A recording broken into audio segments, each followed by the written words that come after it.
नमस्कार दोस्तों, आज की वीडियो का शीर्षक है मूर्ख बकरी की कहानी। एक जंगल में दो बकरियां रहती थीं। वो दोनों जंगल के अलग हिस्सों में घास खाती थीं। उस जंगल में एक नदी भी बहती थी, जिसके बीच में एक बहुत ही कम चौड़ा पुल था।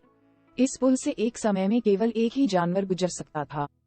इन दोनों बकरियों के साथ भी एक दिन कुछ ऐसा ही हुआ। एक दिन घास चरते चरते दोनों बकरियां नदी तक आ पहुंची।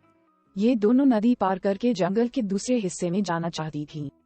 अब एक ही समय पर दोनों बकरियां नदी के पुल पर थीं। पुल की चौड़ाई कम होने के कारण इस पुल से केवल एक ही बकरी एक बार में गुजर सकती थी, लेकिन दोनों में से कोई भी पीछे हटने को तैयार नहीं था।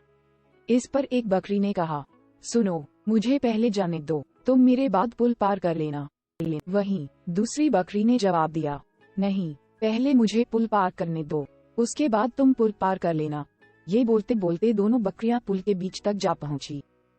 दोनों एक दूसरे की बात से सहमत नहीं थीं। अब बकरियों के बीच तू मैं शुरू हो गई। पहली बकरी ने कहा, पहले पुल पर मैं आई थी, इसलिए पहले मैं पुल को पार करूंगी। तब दूसरी बकरी ने भी तुरंत जवाब दिया, नहीं, पहले मैं पुल पर आई थी, इसलिए पहले मैं पुल पार करूंगी। ये झगड़ा बढ़ता चलता जा रहा था।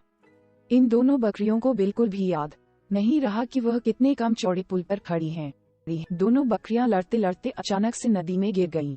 नदी बहुत गहरी थी और उसका बहाव भी तेज था, जिस कारण दोनों बकरियां उस नदी में बहकर मर गईं।